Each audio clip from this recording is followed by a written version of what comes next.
হে রাসূল বুঝি না আমি রেখেছ বেঁধে মোরে কোন সুতোয় তুমি রেখেছ বেঁধে মোরে কোন সুতোয়। মানুষের সেবা দেওয়ার সবচেয়ে প্রত্যক্ষ ভূমিকা রাখা যায় যে সেবাগুলোর মাধ্যমে, সেই সেবাগুলোর মধ্য থেকে সর্বাগ্রে যে সেবাটির নাম আসে তা হলো চিকিৎসা সেবা। চিকিৎসা সেবা এটি তখনই দেওয়ার সুযোগ আসে যখন মানুষ খুব কষ্টে থাকে, মানুষ খুব দুঃখে থাকে। আমি এই জন্য বিভিন্ন জায়গায় বলার চেষ্টা করি আপনাদের কাছে, অর্থাৎ ডাক্তারদের কাছে আমরা যাই হলো তখন যখন আমাদের সবচেয়ে বেশি কষ্টে থাকি। মানুষ সবচেয়ে দুঃখের সময়টাতে আপনাদের কাছে যায়, আর যারা প্রকৌশলী ইঞ্জিনিয়ার আছেন ওনাদের কাছে যায় হলো সবচেয়ে সুখের সময়।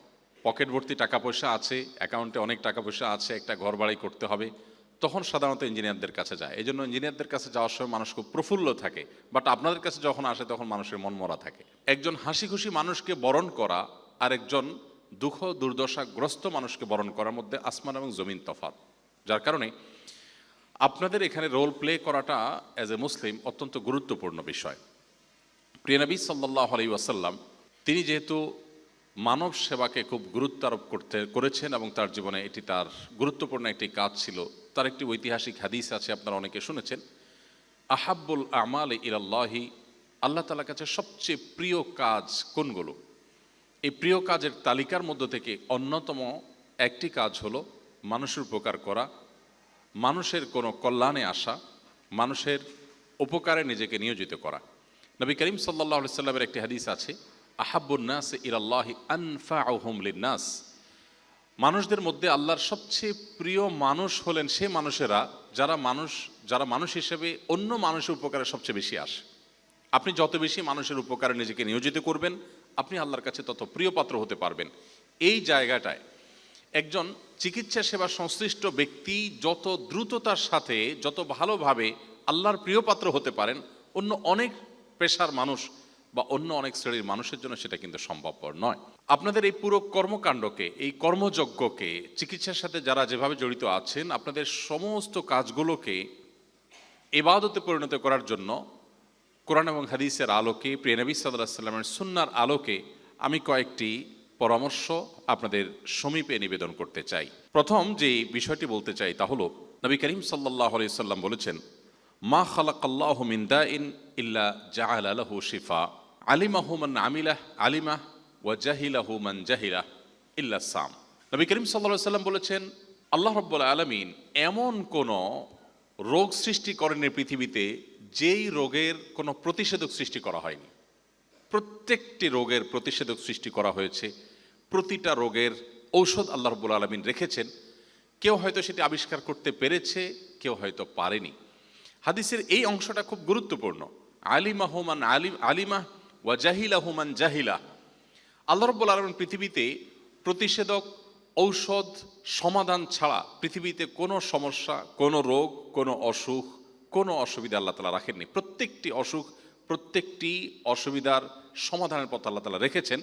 কেউ হয়তো সেটা আবিষ্কার করতে পেরেছে আর কেউ পারেনি। এ হাদিস কিন্তু ইন্ডিকেট করছে কিয়ামত পর্যন্ত মানুষ নানাভাবে বিভিন্ন চিকিৎসা সেবা আবিষ্কার করবে, ঔষধ আবিষ্কার করবে, রোগের প্রতিষেধক আবিষ্কার করবে। এটি কিয়ামত পর্যন্ত চলমান থাকবে। হাদিসের শেষ অংশ সেটি কিন্তু ইন্ডিকেট করে। তো এই হাদিসের আলোকে আমরা জানলাম যে আল্লাহ রাব্বুল আলামিন আমাদেরকে মানুষের উপকার করবার জন্য, তার চিকিৎসার জন্য নিজে উদ্যোগী হওয়া, নিজেকে নিয়োজিত করবার সুযোগ আল্লাহ তাআলা আমাদের জন্য রেখেছেন। এবং এই পুরো কার্যক্রমটাকে ইবাদতে পরিণত করার জন্য প্রথম আমাদের করণীয় হলো আমাদের নিয়তকে একটু পরিবর্তন করে নেওয়া। আমরা বেশিরভাগ মানুষ আমাদের পার্থিব যে কোনো কাজে নিয়ত বা ইন্টেনশন থাকে পার্থিব কোনো প্রাপ্তি। আপনি কেন একটি কলেজে ভর্তি হয়েছেন, আপনি কেন একটি ইউনিভার্সিটিতে ভর্তি হয়েছেন, আপনার বাবা মাকে যদি জিজ্ঞাসা করেন যে তোমরা আমাকে কেন এখানে ভর্তি করিয়েছো বা আমাকে উচ্চশিক্ষা শিক্ষিত করছো, উদ্দেশ্য কী?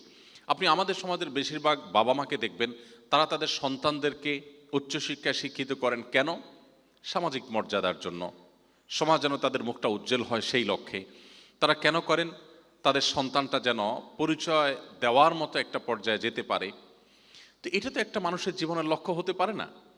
একজন বাবা, একজন মা, এমনকি একজন শিক্ষার্থী, তার জীবনের লক্ষ্য যদি হয় যে আমি আমার অর্জিত জ্ঞান দিয়ে মানুষের সেবা করে আল্লাহ তাআলার কাছ থেকে রিওয়ার্ড, আল্লাহ তাআলার কাছ থেকে সওয়াব এবং আজর এবং বিনিময় আমি লাভ করব, এই যদি আমার ইন্টেনশন হয়, তাহলে আমার পার্থিব পড়াশোনাটাও ইবাদতে পরিণত হবে।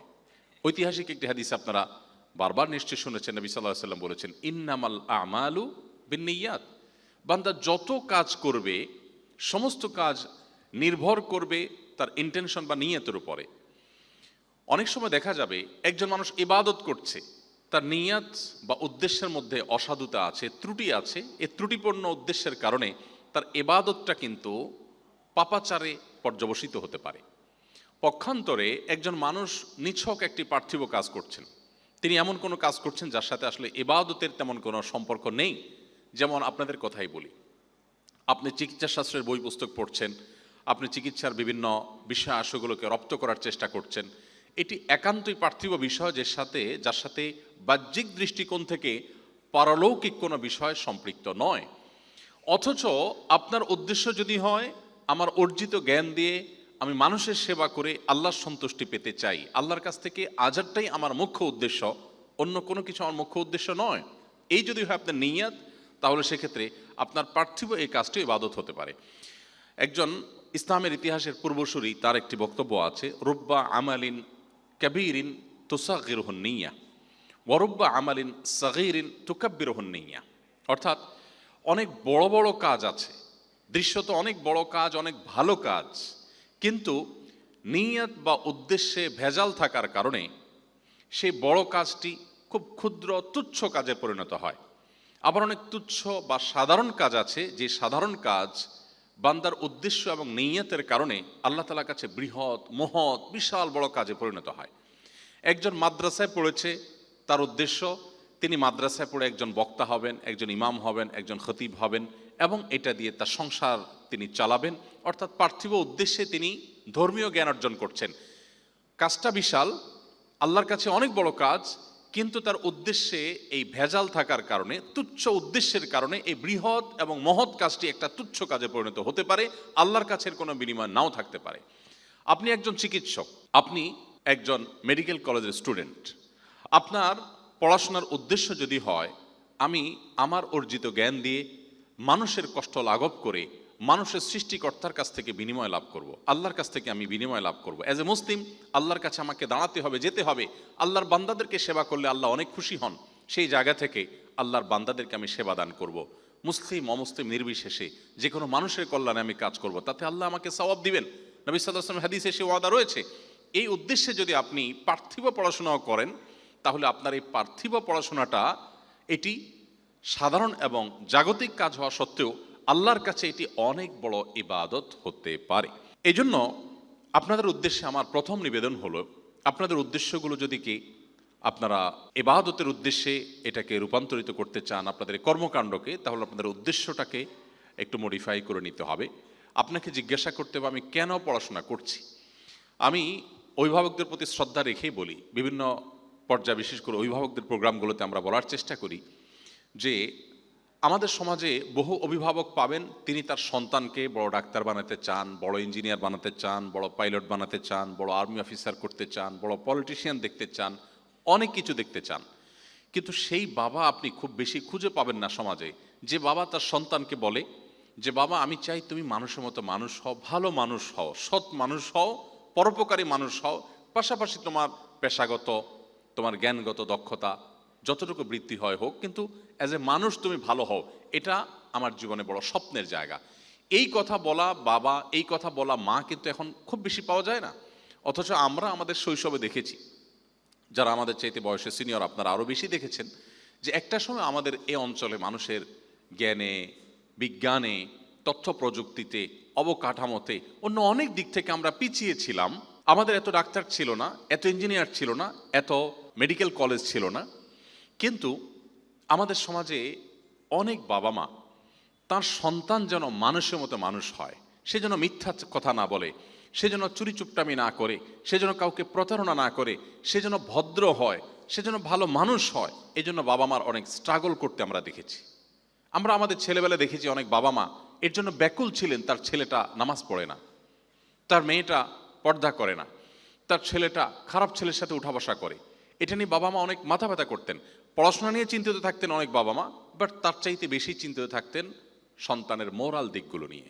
বাট আজকের বাস্তবতা হলো, এখন বাবা মায়ের সবচেয়ে বড় চাওয়ার বিষয় হলো আমার সন্তান সে ভালো ফলাফল করতে পারছে কিনা, ভালো কলেজে চান্স পাচ্ছে কিনা, ভালো ইউনিভার্সিটিতে চান্স পাচ্ছে কিনা, ভালো চাকরি পাচ্ছে কিনা, ভালো কেরিয়ার করতে পারছে কিনা, পাশাপাশি ভালো মানুষ হতে পারলো কি পারলো না, এটা একেবারেই গৌণ একটা বিষয় পরিণত হয়েছে। এই একটা অধঃপতন আমাদেরকে অনেকখানি পিছিয়ে দিচ্ছে। আমি একটি কথা বিভিন্ন সময় বলার চেষ্টা করি, উন্নত দেশগুলোকে অনুসরণ করবার অনেক দিক আমাদের আছে। আমরা জ্ঞানে বিজ্ঞানে তাদের চেয়ে পিছিয়ে আছি, অবশ্যই তাদের থেকে আমরা জ্ঞান বিজ্ঞান আহরণ করব, ইসলাম সেটি আমাদেরকে নিষেধ করে না, বরং সেটি আমাদের করা উচিত।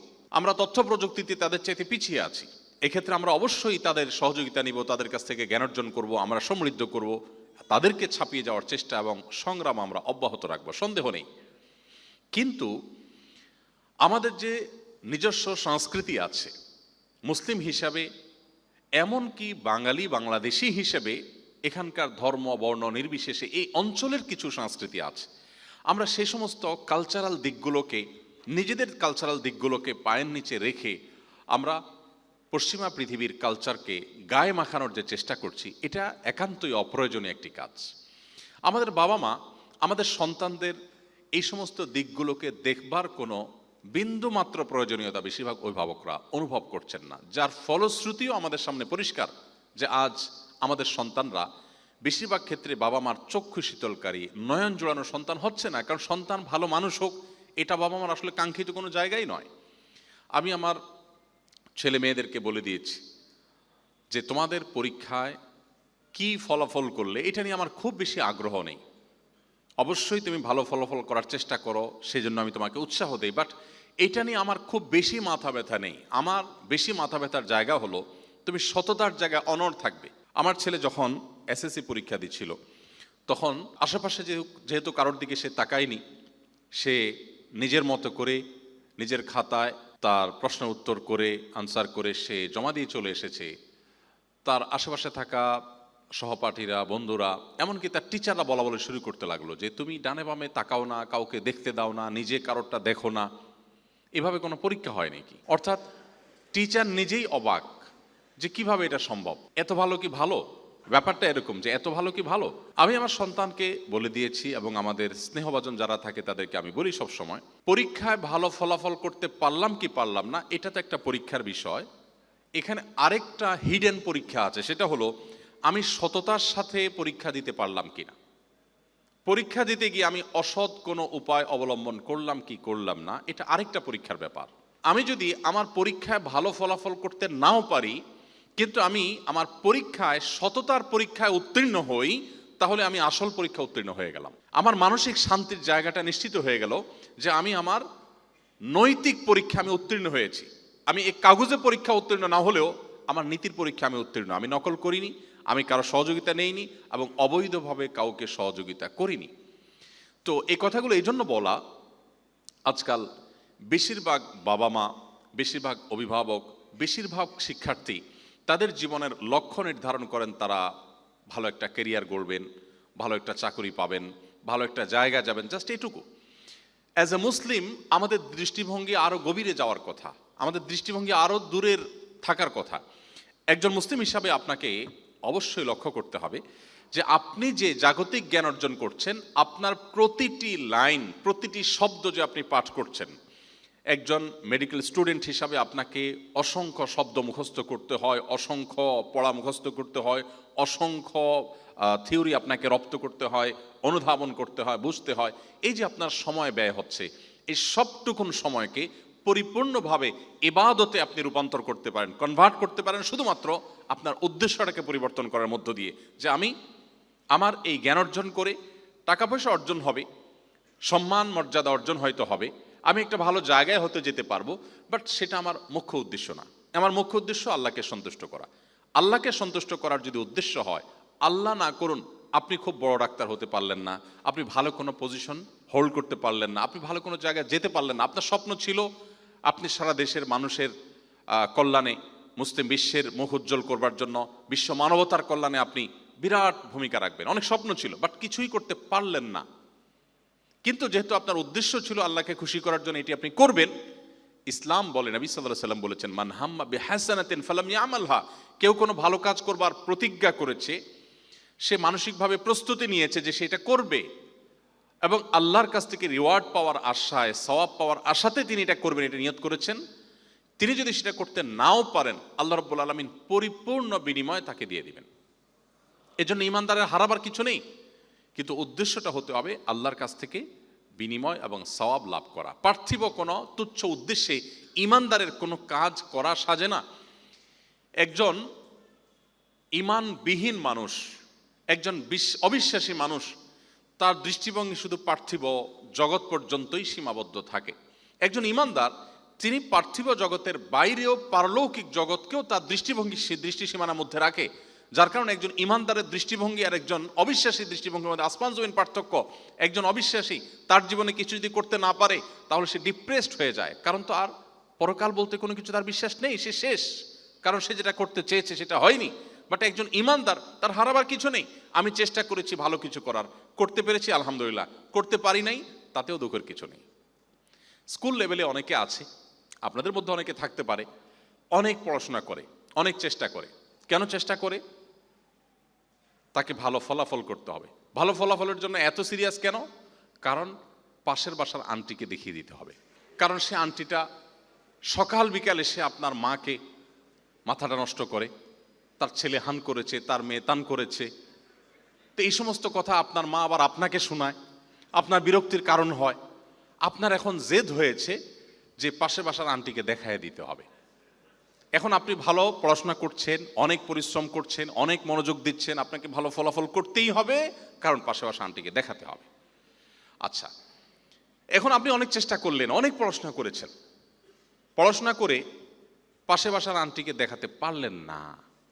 আল্লাহ না করুক আপনি পরীক্ষায় ভালো ফলাফল করতে পারলেন না, কি হবে এবার? ডিপ্রেশন ছাড়া আর কিছু আছে? কিছু নাই। আপনি এখন ভেঙে পড়বেন, ও স্যাড, কি হলো, আমি এখন বাসায় যাব কিভাবে, মায়ের কাছে মুখ দেখাবো কিভাবে, আমার মাই বা পাশাপাশি আন্টির কাছে মুখ দেখাবে কিভাবে, এই চিন্তা আপনি শেষ হয়ে যাবেন। প্রতি বছর আমাদের এসএসসি এবং এইচএসসি পরীক্ষার পর অনেক ছেলেমেয়েরা আত্মহরণের পথ বেছে নেয়। কারণ কি? একজন মুসলিম হিসাবে তার নীতিনৈতিক জায়গাটা, তার মোরাল জায়গাটা ক্লিয়ার না। সে কেন পড়ছে, সে কেন ভালো ফলাফল করার চেষ্টা করছে, এই প্রশ্নের সঠিক এবং সদুত্তর সে নিজেকে নিজে দিতে পারেনি। আপনার টার্গেট যখন হয় খুব তুচ্ছ, তখন তার ফলাফল হবে তুচ্ছ। আপনার টার্গেট যখন হবে অনেক দূরে, তখন তার ফলাফল হবে অনেক বড়। একজন মুসলিম, আপনি তো বিশ্বাস করেন পার্থিব জগৎ এটা খুবই সীমিত একটা জায়গা, এর বাইরে যে পারলৌকিক জীবন আসছে সেটা তো অসীম।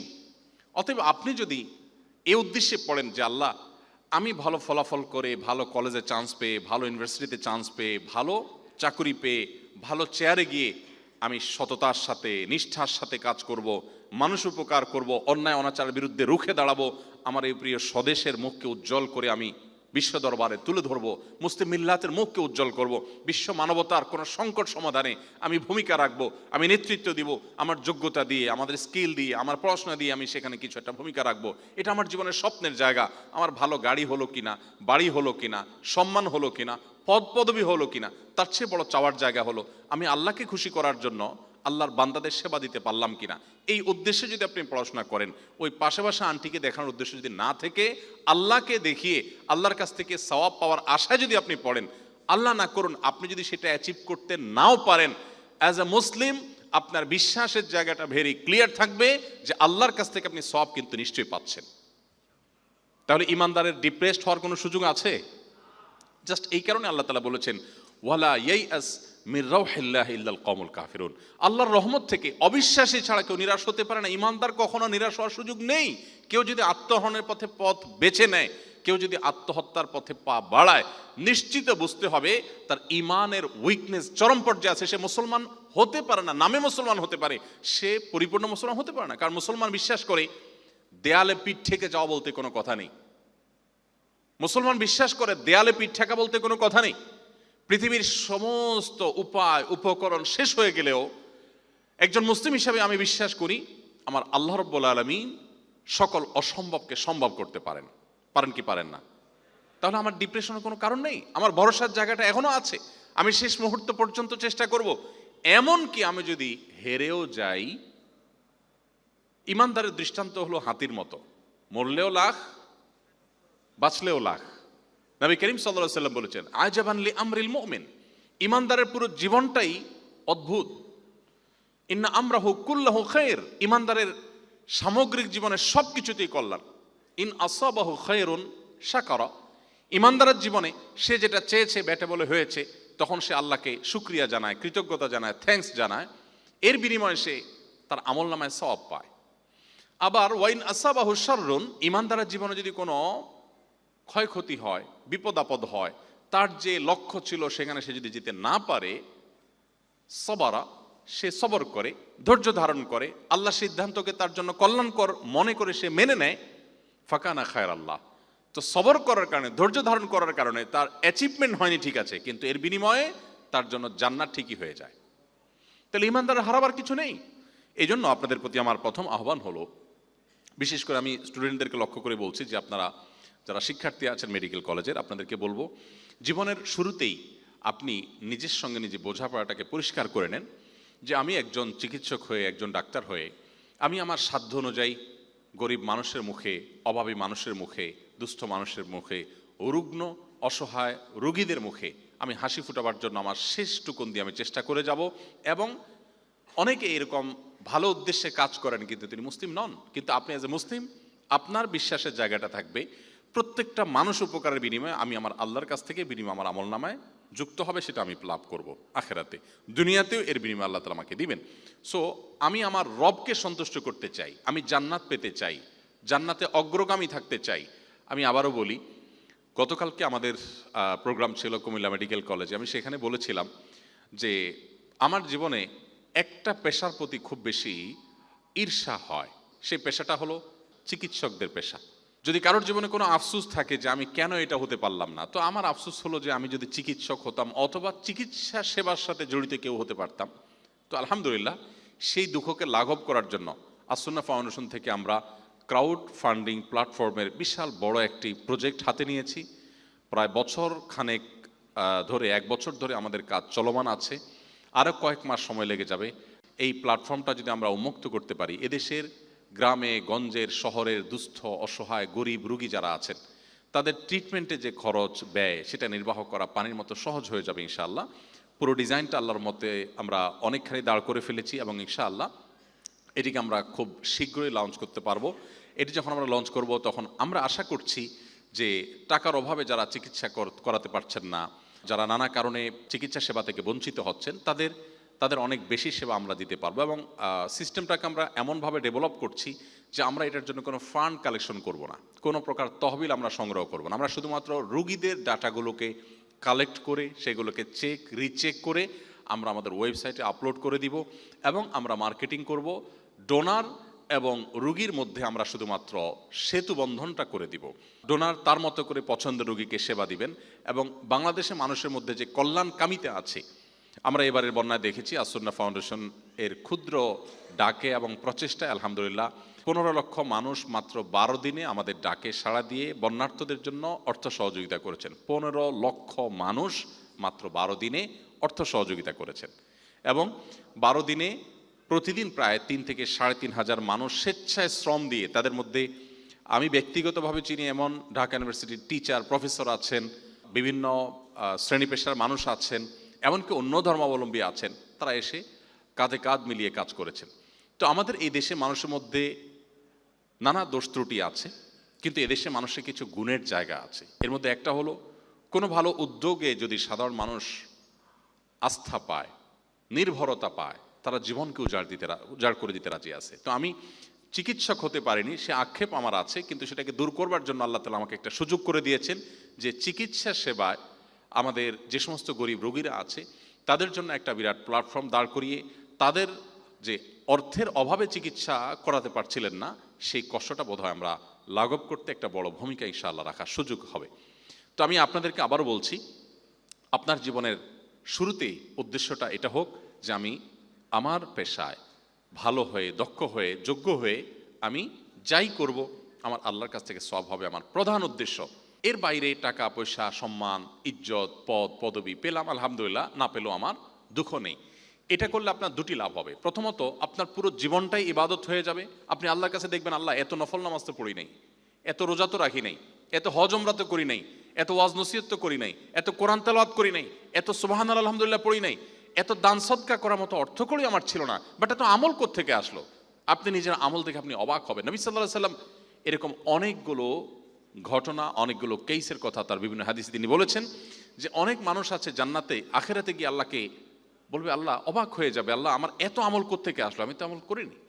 তো আমি মনে করি আপনি যদি আপনার জীবনের প্রত্যেকটা বিষয়কে, বিশেষ করে একজন চিকিৎসক হিসাবে আল্লাহর সন্তুষ্টি, এটা যদি আপনার প্রধান লক্ষ্য হয়, তাহলে আপনি দেখবেন যে আপনি আল্লাহ তাআলার কাছে বিপুল পরিমাণে সওয়াব কিয়ামতের ময়দানে পেয়েছেন। কারণ আপনার সকাল বিকাল আপনি রোগী দেখছেন, রোগীর সেবা করছেন, রোগীর ফলো আপ রিপোর্ট দিচ্ছেন, আপনি রোগীর রিপোর্ট দেখছেন, নানাভাবে কাজ করছেন, প্রত্যেকটির বিনিময়ে আপনার অ্যাকাউন্টে জমা হয়ে যাচ্ছে। আর পাশাপাশি আরেকটি লাভ হবে, তা হলো আপনার জীবনে অতৃপ্তিটা থাকবে না। আমি যেটা একটু আগে বলছিলাম, আল্লাহ তাআলা কোরআনে কারিমে বলেছেন, যালিকা বিআন্নাল্লাহা মাওলাল্লাযীনা আমানু ওয়া আন্নাল কাফিরিনা লা মাওলা লাহুম। অবিশ্বাস এবং বিশ্বাসের পার্থক্যটা কি? আল্লাহ বলেছেন, বিশ্বাসী মানুষদের অভিভাবক আল্লাহ, তারা আল্লাহর উপরে ভরসা রাখে, নির্ভরতা রাখে। অবিশ্বাসীদের কোনো ভরসার জায়গা নেই, যার কারণে তারা দ্রুত ডিপ্রেসড হয়ে যায়। আপনি বিশ্ব স্বাস্থ্য সংস্থার প্রতি বছরের সারা বিশ্বে আত্মহত্যার যে হার আছে সেটা যদি আপনি স্টাডি করেন, আপনি দেখবেন প্রতি বছরই প্রায় আত্মহত্যার হার সবচেয়ে বেশি থাকে যারা নাস্তিক, কোনো ধর্মে বিশ্বাসী নয় তাদের মধ্যে। আত্মহত্যার প্রবণতা প্রতি বছর গোটা বিশ্ব জুড়ে সবচেয়ে কম থাকে মুসলমানদের মধ্যে। এর অন্যতম কারণ হলো ওই যে মুসলমানদের একটা ভরসার জায়গা থাকে, মানসিকভাবে সে ভেঙে পড়ে না, ডিপ্রেসড হয় না। তো আপনার উদ্দেশ্য যদি হয় আমি ডাক্তার হয়ে আল্লাহর কাছ থেকে সওয়াব পাবো, এটাই মূল উদ্দেশ্য।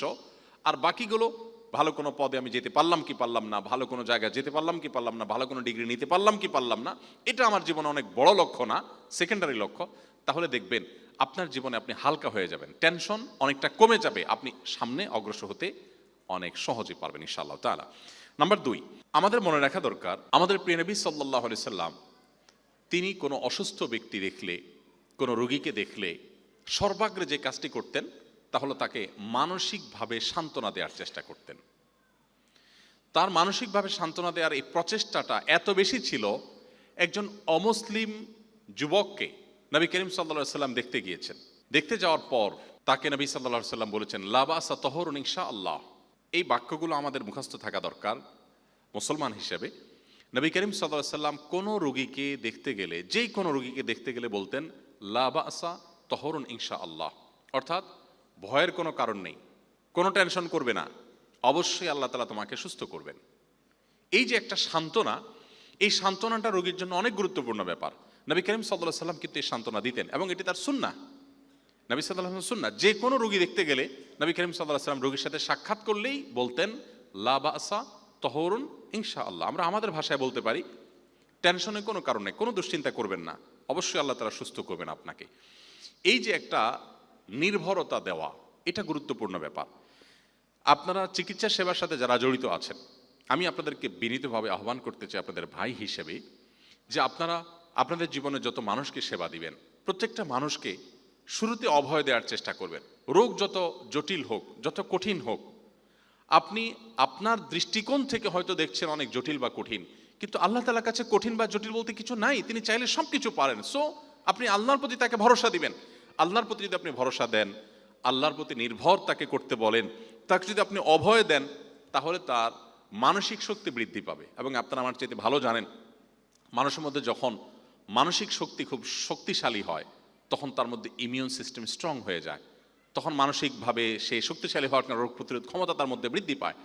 এই যে কোভিড-19 হয়েছে, কোভিড-19 আপনারা নিশ্চয়ই লক্ষ্য করেছেন, গোটা বিশ্ব জুড়ে যে ভয়াবহ পরিস্থিতি তৈরি হয়েছে, তুলনামূলকভাবে মুসলিম কান্ট্রিগুলো কম সাফার করেছে।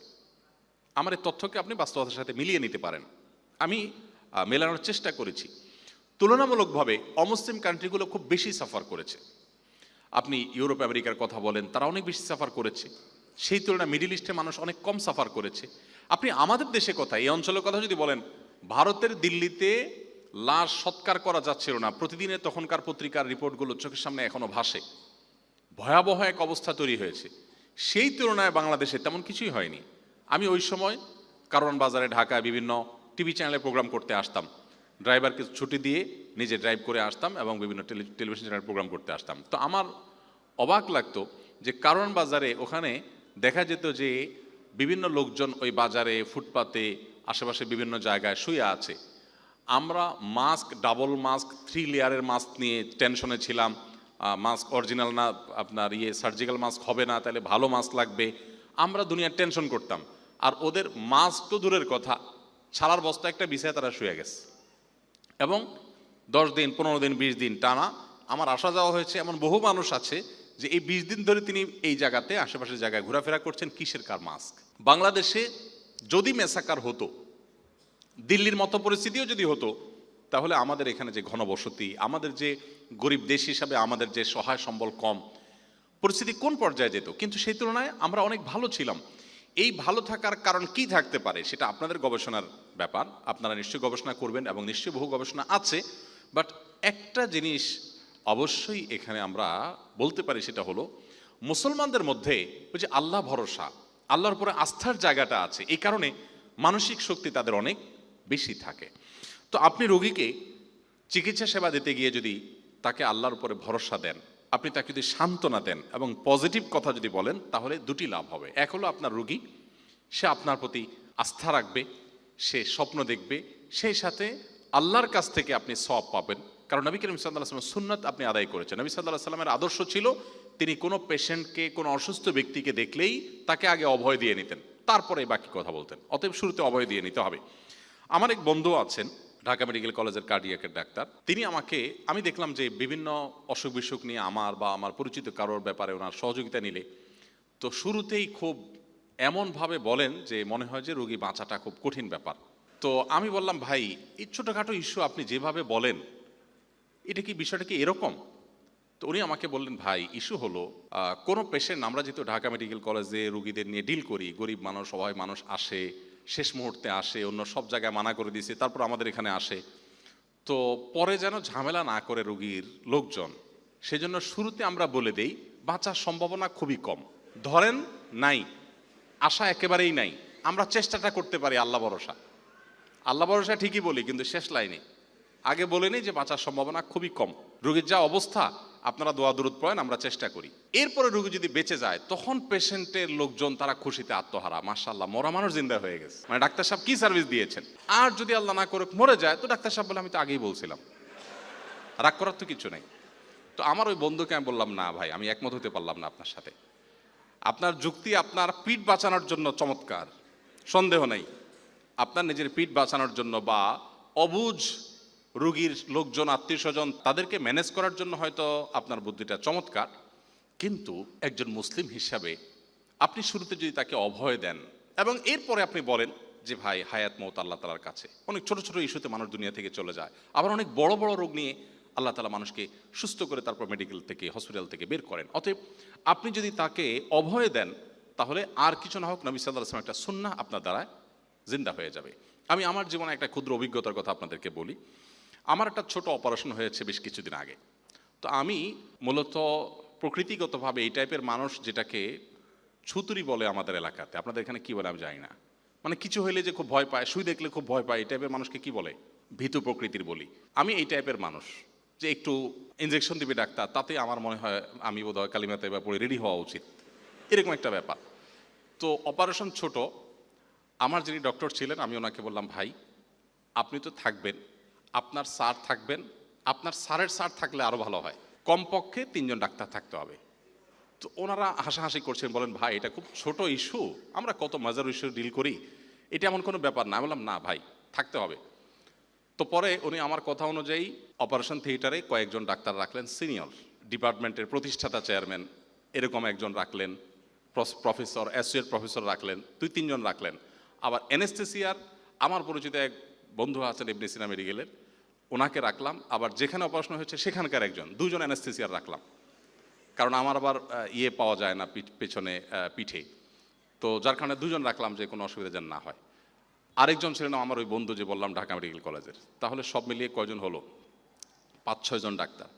ছোট্ট ইস্যু, যাই হোক অপারেশন হয়ে গেল, আমাকে পোস্ট অপারেটিভ রুম নিয়ে যাওয়া হলো। আমার তো যা যায় অবস্থা, কালিমা তৈবা কালিমা শাহাদা একটু পরপর পড়ি, আল্লাহ না জানি চলে যাই, কি অবস্থা হয় না হয়। যাই হোক খুব কষ্ট পাচ্ছিলাম আসলে, যতটা না বাস্তবে তার চেয়ে বেশি মনে। পোস্ট অপারেটিভ রুমে নার্সরা নিজেরা যা বলা বলি করছিল, কি হয়েছে ওনার, এত লোকজন দেখতে আসছে, এত ডাক্তাররা আসছেন, মানে অপারেশনটা হয়েছে কিসের অপারেশন। নতুন ডিউটিতে আসা নার্স অন্য নার্সকে জিজ্ঞাসা করতেছে। তো নার্স যখন বলল যে এটা হয়েছে, রোগটার কথা বলল যে এটা এই অপারেশন হয়েছে, তখন নার্স যিনি প্রথম জিজ্ঞাসা করছেন তখন তার সে সহকর্মীকে বললেন, এই অপারেশনের জন্য এই অবস্থা, মানে এত ডাক্তার এত কিছু। এমনভাবে তিনি তাচ্ছিল্য করে বললেন, আমি পেশেন্ট হিসাবে খুব অপমান বোধ করলাম যে এটা হলো কিছু। এ ভদ্র মহিলা বলছে যে এইটার জন্য এত কিছু। কিন্তু বিশ্বাস করবেন, ভদ্র মহিলার এই কথা, কাপড় দেয়া ছিল পর্দা, আমি দেখছিলাম না, কথা শুনছিলাম, তার এই কথা শোনার পর আমার শরীরের মনে হয় সব রোগ বালাই চলে গেল এবং ভয়টা অনেকটা কেটে গেল। এর মনে হয় 20-25 মিনিটের মধ্যে আমি বললাম আমাকে ক্যাবিনে দিয়ে দেন, আমার আর পোস্ট অফিস রুমে থাকার দরকার নাই, কারণ আমি মানসিকভাবে অনেক শক্তিশালী হয়ে গেলাম। আমি তখন ধরে নিলাম এটা আসলে কোনো ব্যাপারই না। আমার আগে ডাক্তার এত কথা বলছিল, বিশ্বাস হলো না। এখন নার্সদের নিজেদের বলা বলি আমার অগোচরে, সেটা যখন আমার কানে আসলো তখন বলতাম কোনো বিষয়ই না। এখন চিকিৎসক হিসাবে আপনার কাছে পেশেন্ট আসার পর আপনি পেশেন্টকে বলেন যে ভাই কোনো ব্যাপার না, ইনশাআল্লাহ, এর চেয়ে কত জটিল রোগী আল্লাহর রহমতে ভালো হয়ে যায়, আল্লাহ ভরসায় কোনো চিন্তা করবেন না। এরপরে আপনার সেফটির জায়গাটা, যে আবার কিছু হয়ে গেলে সুস্থ না হলে আপনাকে ধরবে, এবার আপনি বলেন যে দেখেন সুস্থ করা না করা মালিক তো আল্লাহ তাআলা। এই জায়গাটা আপনাদেরকে এই জন্য বলছি যে এটা আমার নবী সাল্লাল্লাহু আলাইহি ওয়াসাল্লামের সুন্নাহ, এবং এই সুন্নাহটাকে অনেক বড় বিষয় হিসাবে যদি আমরা নিতে পারি তাহলে আমাদের অনেক ক্ষেত্রে কাজ সহজ হয়ে যাবে। এজন্য দ্বিতীয় আপনাদের প্রতি আমার অনুরোধ থাকবে যে অ্যাজ এ মুসলিম আপনি আপনার সমস্ত রোগীকে সবসময় অভয় দেওয়ার চেষ্টা করবেন, সান্ত্বনা দেওয়ার চেষ্টা করবেন, আল্লাহর উপরে ভরসা দেওয়ার চেষ্টা করবেন, কারণ আল্লাহ তাআলা বলেছেন ইমানদারদের উচিত আল্লাহর উপরে ভরসা করা। নবী করিম সাল্লাল্লাহু আলাইহি ওয়াসাল্লাম নিজে অসুস্থ হয়েছেন, একবার নয় একাধিকবার, বেশ কয়েকবার, এবং তার জীবন সায়ান্নে এসে তিনি অনেক বেশি অসুস্থ হয়ে পড়েছেন, অনেক বেশি অসুস্থতা নিয়ে দুনিয়া থেকে তিনি চলে গেছেন। নবী করিম সাল্লাল্লাহু আলাইহি ওয়াসাল্লামের গুরুত্বপূর্ণ একটি সুন্নাহ আপনাদের প্রতিটি পেশেন্টের সেবা দেওয়ার ক্ষেত্রে আপনাদের জান্নাতের পথকে অনেক বেশি সুগম করতে পারে, আর সেটি হলো মানুষকে আল্লাহর ব্যাপারে তাওয়াক্কুলে অভ্যস্ত করা, আল্লাহর ভরসা দেওয়া, নির্ভরতা দেওয়া, অভয় দেওয়া, সান্ত্বনা দেওয়া, এবং সেই সাথে আল্লাহর প্রতি যেন মানুষ আস্থা রাখে সেজন্য মানুষকে শুরুতেই বলে রাখা।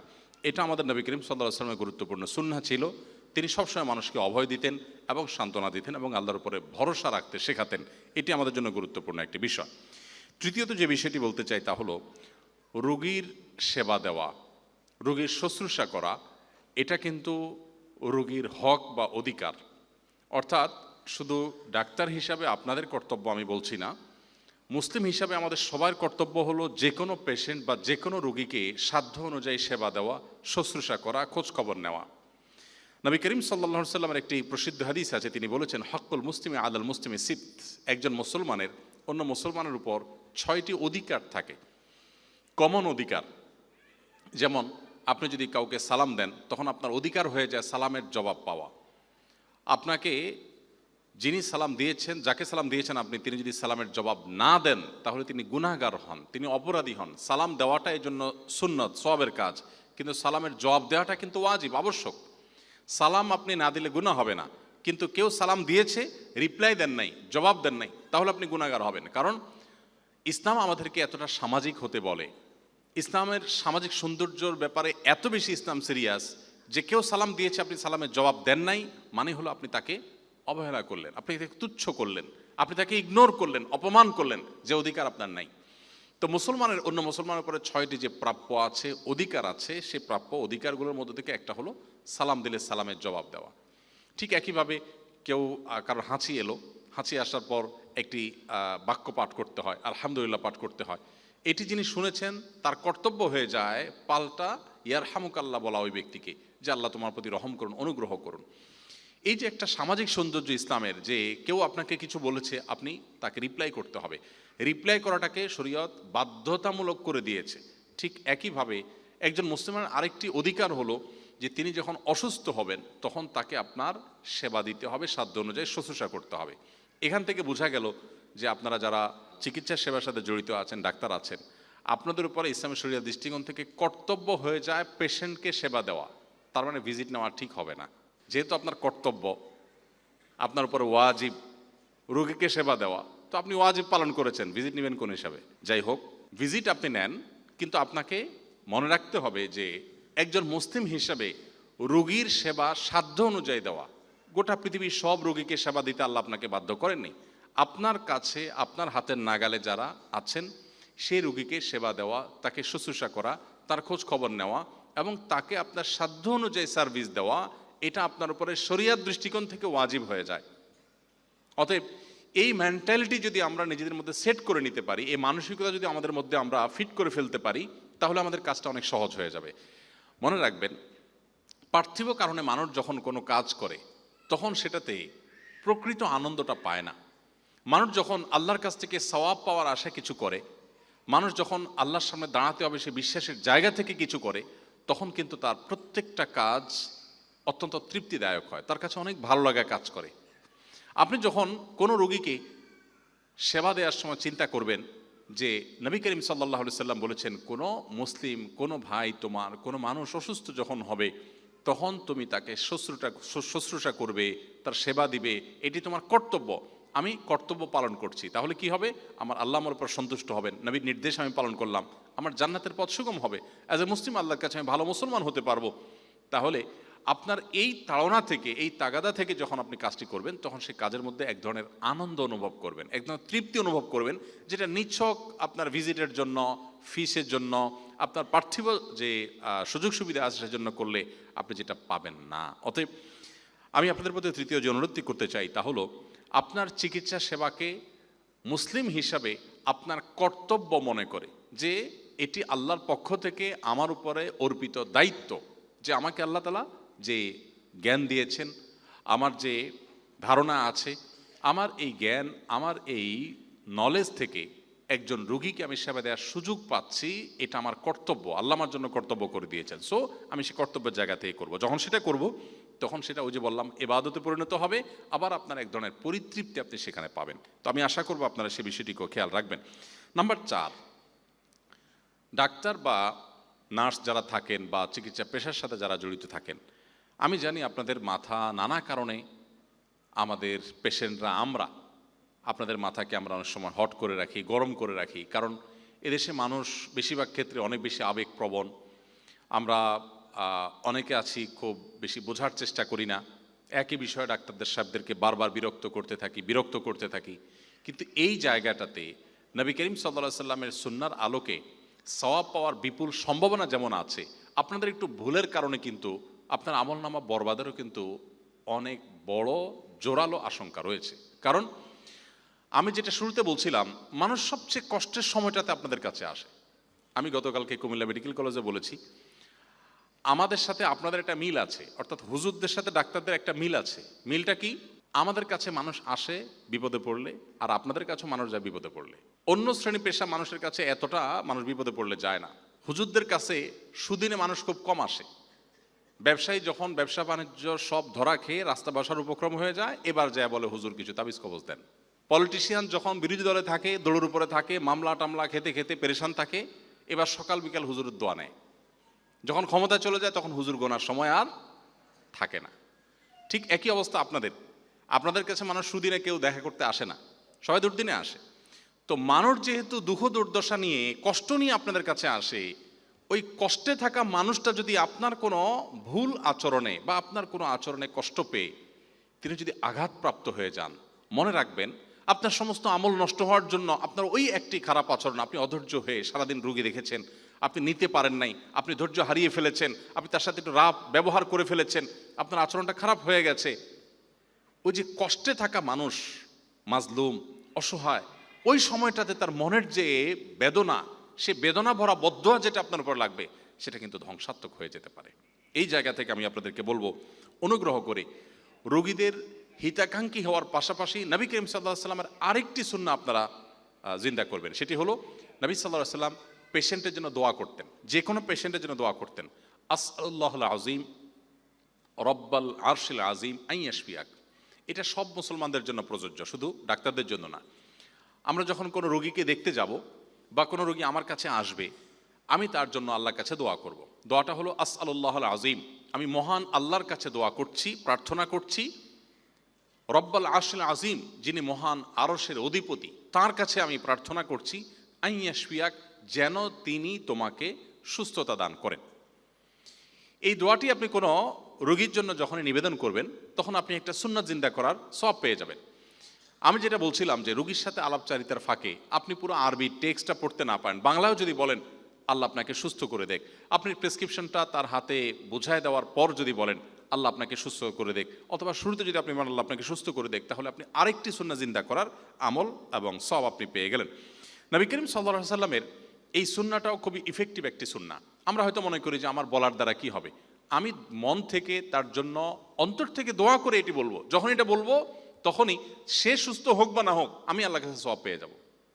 অতএব এই আমলটাও আমরা জিন্দা করতে পারি। আমরা অনেকে এটা করি না, যে কোনো পেশেন্টকে, যে কোনো রোগীকে দেখে তার খোঁজ খবর নিয়ে আগে পরে তার জন্য দোয়া করতে হয়। এটা নবী সাল্লাল্লাহু আলাইহি ওয়াসাল্লাম আরেকটা সুন্নাহ।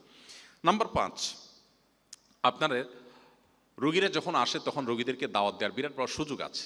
আমি যেটা বললাম যে আপনাদের কাছে মানুষ যেহেতু অসহায় হয়ে, দুঃখে পড়ে, দুর্দশায় পড়ে, অসুস্থ হয়ে তারপর আসে, অতএব এই সময়টাতে, এই পর্যায়টাতে আপনারা অনেক কথা বললে মানুষ শুনবে যেটা আমরা বললেও শুনবে না। কারণ মানুষ যখন চাপে পড়ে, বিপদে পড়ে, অ্যাজ এ ডক্টর আপনাদের কথাকে তখন মানুষ খুব গুরুত্বের সাথে দেখে।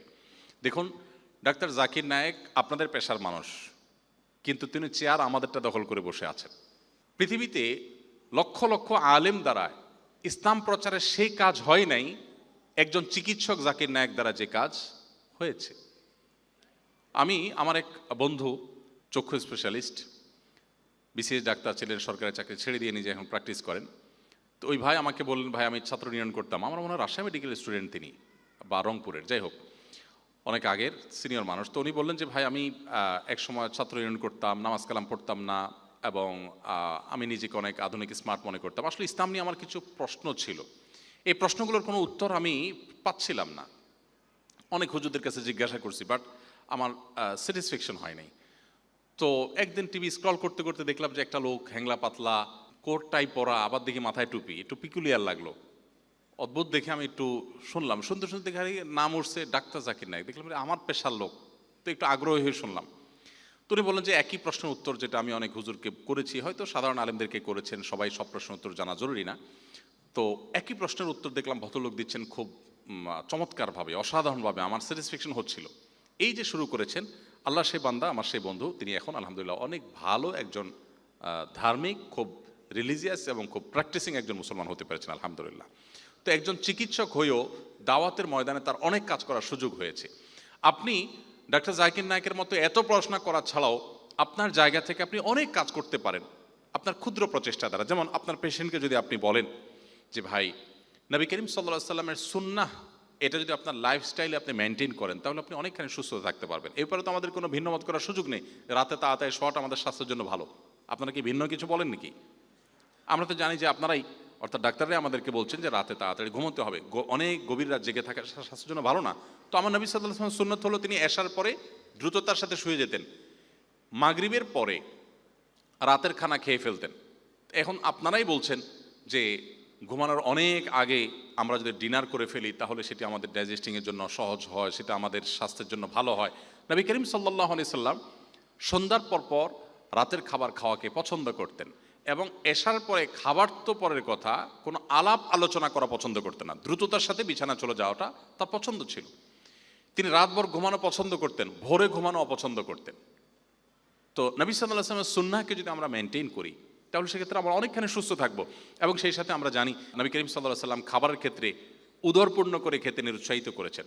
রাতে পেটের 3 ভাগের 1 ভাগ খাবার, 1 ভাগ পানীয়। 1 ভাগ পানীয় বলতে পানি বা পানি জাতীয় এই যে সালাদ খেতে বলেন আপনারা, সবজি খেতে বলেন, সেগুলো খাওয়া নবী সাল্লাল্লাহু আলাইহি ওয়াসাল্লাম সুন্নাহ। তাহলে সুন্নাহ লাইফস্টাইল যদি কেউ মেনটেন করে তাহলে সেক্ষেত্রে তিনি এমনিতেই সুস্থ থাকবেন বা আল্লাহ তাআলা তাকে অনেকখানি সুস্থ রাখবেন। অতএব আপনি আপনার প্রেসক্রিপশনের ফাঁকে ফাঁকে, আপনি রোগীদের সেবা দেওয়ার ফাঁকে ফাঁকে নবী সাল্লাল্লাহু আলাইহি ওয়াসাল্লামের সুন্নাহর পথে যদি আহ্বান করেন তাহলে এক কাজে দুই কাজ হবে। আপনি হয়তো একই কথা বলছেন বাট ধর্মীয় পার্সপেক্টিভ থেকে বলছেন না। ধর্মীয় পার্সপেক্টিভ থেকে বললে আপনার বলাও হবে, আবার সওয়াবও পাবেন, এবং সেই সাথে যাকে বলছেন তিনি এদেশে মানুষ যেহেতু ধর্মপরায়ণ, আপনি যখন দিনই কারণে, ধর্মীয় কারণে তাকে কোনো কিছুর প্রতি আহ্বান করবেন তখন তার বিশেষ একটা গুরুত্ব তার কাছে থাকবে। তো এইভাবে 5 ওয়াক্ত নামাজের মাধ্যমে আমাদের যে ব্যায়াম হয়, আমাদের বিশেষ করে সন্ধ্যায় নবী সাল্লাল্লাহু আলাইহি ওয়াসাল্লাম তাড়াতাড়ি খাবার খেয়ে এশার নামাজ পড়তে মসজিদে যেতেন, জামাতে নামাজ পড়ে আবার আসতেন, এই যে আসা যাওয়া একটা ব্যায়াম হয়ে যায়, তারপরে ঘুমোতে যেতেন, এই জিনিসগুলো যে আমাদের স্বাস্থ্যের জন্য ভালো। আমার মনে হয় সুন্নাহকে, এখানে আপনারা একই কথা বলেন হয়তো, সুন্নাহকে যদি রিলেট করে বলেন তাহলে সেক্ষেত্রে আমাদের জন্য বহুবিধ কল্যাণ হয় এবং দাওয়াতের কাজ হয়। সর্বশেষ যে পয়েন্টটি আমি বলতে চাই তা হলো মেডিকেল সায়েন্স রিলেটেড অনেক ফিক বা অনেক মাসাইল সংক্রান্ত বিষয় আছে, সেগুলো আপনাদের শিখে রাখা খুবই গুরুত্বপূর্ণ, জেনে রাখা খুবই গুরুত্বপূর্ণ। এ নিয়ে অনলাইনে বিভিন্ন রকমের কোর্স আছে, আমি যতটুকু জানি বিভিন্ন অনলাইন বিশ্ববিদ্যালয়গুলোতে বিভিন্ন শ্রেণী পেশা মানুষের জন্য নানা রকমের কোর্স আছে। যারা চিকিৎসা বিজ্ঞানের লোক, আপনি মেডিকেল স্টুডেন্ট অথবা ডাক্তার, আপনি আপনার এই সেবা দিতে গিয়ে শরিয়ার বেশ কিছু বিধিবিধান আপনার জানার প্রয়োজন হবে। যেমন একটা কমন প্রশ্ন ডাক্তারদের, সেটা হলো ঔষধ কোম্পানির কমিশন নেওয়া জায়েজ আছে কিনা। এই প্রশ্নের উত্তর অনেক ডাক্তাররা জানতে চান, অনেকে অবশ্য জানতেই চান না। জানলে আরেক ভেজাল হবে, কিয়ামতের দিন আল্লাহকে বলা যাবে আল্লাহ আমি জানি নাই। আল্লাহ বলবেন মায়ের ডাবল হবে। কেন মায়ের ডাবল? একটা হলো জ্ঞান অর্জন করা একটা ফরজ, আর জ্ঞান অনুযায়ী আমল করা আরেকটা ফরজ। তুমি দুইটা লঙ্ঘন করেছো, অতএব ডাবল মায়ের হবে। আর যে জেনেছে কিন্তু আমল করে নাই, সে একটা করেছে আরেকটা করে নাই, সো সে সিঙ্গেল মায়ের খাবে। অনেকে আছেন যে এই ক্ষেত্রে নিজেকে খুব চালাক মনে করেন, যে বাবা বেশি জানলে বিপদ, জানলাম না, তো জানলাম না দেখে বেঁচে গেলাম, ব্যাপারটা এরকম সহজ না। যাই হোক, তারপর পেশেন্ট, আমরা যখন রোগী দেখব তখন রোগী দেখতে গিয়ে রোগীর সতর, তারপরে হিজাব, পর্দা, আরও অন্যান্য যে বিষয় আছে সেগুলো জানার জন্য সংশ্লিষ্ট বিষয়ের ইলম অর্জন করা কিন্তু ফরজ। আফজালুল ইলমে ইলমুল হাল ও আফদালুল আমালে হিফজুল হাল, আরবিতে একটি প্রবাদ আছে যার অর্থ হলো সবচেয়ে উত্তম জ্ঞান হলো যখন যে বিষয় আমার প্রয়োজন সেই বিষয়ের ইলম বা জ্ঞান আমার অর্জন করা। অতএব আপনি যখন মেডিকেল স্টুডেন্ট হবেন তখন আপনার এই জগতে কাজ করতে গিয়ে শরিয়ার কোন কোন প্রশ্নের উত্তর আপনার জানা দরকার সেটি জানাটা আপনার উপরে ফরজ, যেটা অন্য অনেকের জন্য ফরজ নয়। একজন ব্যবসায়ী, তিনি যখন ব্যবসা করতে যাবেন তখন ব্যবসা করতে গিয়ে কোন কোন হালাল হারামের প্রশ্ন আসে সেগুলো জানা তার জন্য ফরজ। অতএব আমি আপনাদেরকে সর্বশেষ যে অনুরোধটি করতে চাই সেটা হলো যে আপনারা এই সংক্রান্ত বিষয়াংশগুলো খুব ভালো করে জেনে নেবেন, এবং এ বিষয়ে অনেকগুলো কোর্স, অনেকগুলো আর্টিকেল অনলাইনে আপনি খুঁজলে পাবেন।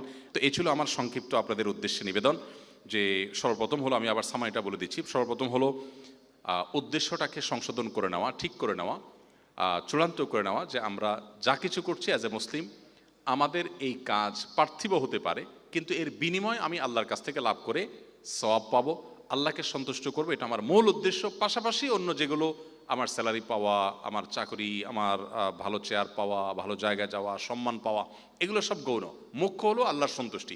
সো আল্লাহর সন্তুষ্টিটা মুখ্য যদি হয় বাকিগুলো অটোমেটিকলি আমার অর্জিত হয়ে যাবে ইনশাআল্লাহ তাআলা। তাহলে নিয়তটাকে ঠিক করে নেওয়া, তাহলে আমার এই পুরো জাগতিক পড়াশোনাটাই ইবাদতে পরিণত হতে পারে। দ্বিতীয়ত যে পয়েন্টটি বলেছি তা হলো রোগীকে বা আপনার সেবা প্রার্থীকে সান্ত্বনা দেওয়া, অভয় দেওয়া, আল্লাহর উপরে ভরসা দেওয়া, এটি গুরুত্বপূর্ণ একটি সুন্নাহ নবী সাল্লাল্লাহু আলাইহি সাল্লামের। তাকে ভয় দেখানোর চাইতে তাকে সান্ত্বনা দেওয়াটা আপনার জন্য অনেক গুরুত্বপূর্ণ, রোগীর জন্য গুরুত্বপূর্ণ, আপনার জন্য গুরুত্বপূর্ণ। এবং এর মাধ্যমে আপনি নিয়ত যদি করেন, যে উদ্দেশ্য যদি হয় যে আমার নবী সাল্লাল্লাহু আলাইহি সাল্লাম কোনো রোগী দেখলে তাকে সান্ত্বনা দিতেন, আমি তার সুন্নাহকে অনুসরণ করছি, তাহলে আপনি একটি ইবাদত করে ফেললেন। এবং নবী সাল্লাল্লাহু আলাইহি ওয়াসাল্লামের সুন্নাত হিসাবে রোগীকে দেখার পর আপনি বলবেন লা বাসা তহরুন ইনশাআল্লাহ, লিখে রাখতে পারেন বা মুখে বলতে পারেন বা বাংলায় আপনি বলতে পারেন যে ভয়ের কোনো কারণ নেই, ইনশাআল্লাহ আপনি সুস্থ হয়ে যাবেন। নাম্বার 3, রোগী দেখাটা এটা আমাদের কর্তব্য। আপনি ডাক্তার হিসাবে আপনার মতো দেখবেন, আমি সাধারণ মানুষ হিসাবে আমার মতো দেখব, আমি আমার মতো করে শুশ্রূষা দিব, আপনি আপনার মতো সেবা দিবেন। আমাদের সবার উপরে কর্তব্য অসুস্থ মানুষদের সেবা দেওয়া।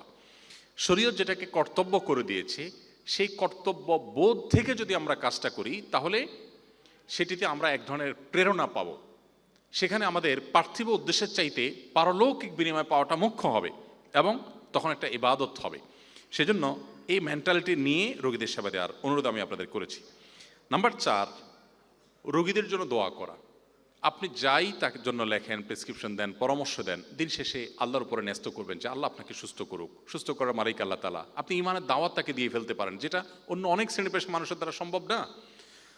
মানুষ আপনার কাছে ফি দিয়ে তারপর আসে দেখা করতে। অতএব আপনার যে গুরুত্ব মানুষের উপরে, পেশেন্টের উপরে আছে, সেটা বলার অপেক্ষা রাখে না। অতএব তাকে যাওয়ার সময় যে দোয়া দিয়ে দেন, সেই দোয়ার কারণে আপনি নিজে সওয়াব পাবেন এবং আপনার দোয়া কবুল হয়ে তিনি হয়তো সুস্থ হয়ে যাবেন এবং তার কারণে আপনি আল্লাহর কাছে আলাদা সওয়াব লাভ করবেন।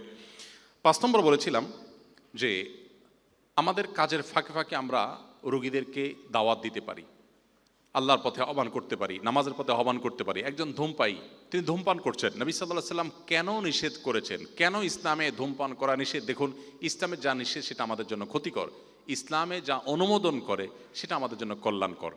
আমরা কোভিড-19 কথা বলছিলাম। কোভিড-19 পৃথিবীতে যে দেশগুলো বেশি সাফার করেছে সেই দেশগুলোতে তুলনামূলকভাবে মাদক গ্রহণের প্রবণতা অনেক বেশি ছিল এবং আমরা আপনাদের অর্থাৎ ডাক্তারদের গবেষণা থেকে আমরা জেনেছি যে মাদক অতিরিক্ত গ্রহণ করতে করতে করতে তাদের ইমিউন যেমন দুর্বল হয়েছে, তাদের ফুসফুস খারাপ হয়েছে, নানা দিক থেকে তারা বেশি ক্ষতিগ্রস্ত হয়েছে এবং দ্রুত এফেক্টেড হয়েছে। এবং আমরা আমাদের পার্শ্ববর্তী যে সমস্ত দেশগুলোতে মাদক গ্রহণের প্রবণতা অনেক বেশি আমরা দেখেছি, কোভিড-19 তারা বেশি সাফারার হয়েছে তুলনামূলকভাবে মুসলমানদের মধ্যে।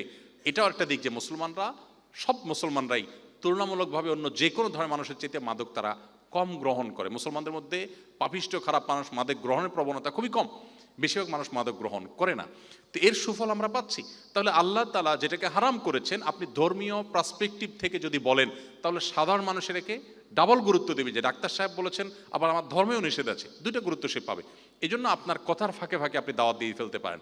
একজন পেশেন্টকে আপনি 3 বেলা ওষুধ খাওয়ার কথা বললেন, যদি আপনি বলেন যে ফজর নামাজ পড়ে এসে নাস্তা খেয়ে এটা খাবেন, আর জোহরের নামাজ পড়ে দুপুরের খাবার খেয়ে এটা খাবেন, আর এশার সময় রাতের খাবার খেয়ে তারপরে ওষুধ খাবেন, তাহলে ফাঁক দিয়ে কিন্তু আপনি নামাজের দাওয়াত দিয়ে দিলেন। এভাবে পেশেন্টকে নানাভাবে আপনি দাওয়াতি কাজ করতে পারেন। তো সেই বিষয়ে আপনার প্রতি আমার অনুরোধ রইল। এবং সর্বশেষ হলো মেডিকেল রিলেটেড যে সমস্ত জিজ্ঞাসা আছে, ইসলামের যে সমস্ত বিষয় আশা আছে, ইসলাম রিলেটেড বিষয় আছে, সেগুলো বিষয়ে আপনাদেরকে জ্ঞান অর্জন করার জন্য আমি বিনীতভাবে অনুরোধ করেছি।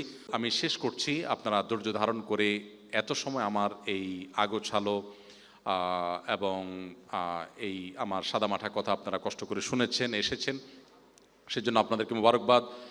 প্রিন্সিপাল স্যারকে এবং তার সহকর্মীবৃন্দ যারা আছেন, সম্মানিত শিক্ষকবৃন্দ, তাদের প্রতি আমি কৃতজ্ঞতা জ্ঞাপন করছি আমাকে সুযোগ করে দেওয়ার জন্য। এবং আমরা এই দীর্ঘ সময় থেকে নিয়ে কোরআন এবং হাদিসের আলোকে যে কথাগুলো বলার চেষ্টা করেছি, আমি উদাত্ত আহ্বান রাখতে চাই যে সেগুলো অনুযায়ী আমল করে আপনাদের জীবনকে যদি আপনারা সাজাতে পারেন, আপনি যদি অ্যাজ এ মুসলিম একটুও উপকার এখান থেকে পান, তাহলে সেটা হবে আমার জন্য সার্থকতা, সেটা হবে এই পুরো আয়োজনের জন্য সার্থকতা। আল্লাহ রাব্বুল আলামিন এখানে আমাদের যেরকম সবাইকে সমবেত করেছেন, জান্নাতুল ফেরদাউসে ঠিক একইভাবে আল্লাহ তাআলা আমাদের সবাইকে সমবেত হওয়ার তৌফিক দান করুন। জাযাকুমুল্লাহ খাইর। আসসালামু আলাইকুম ওয়া রাহমাতুল্লাহি ওয়া বারাকাতুহু।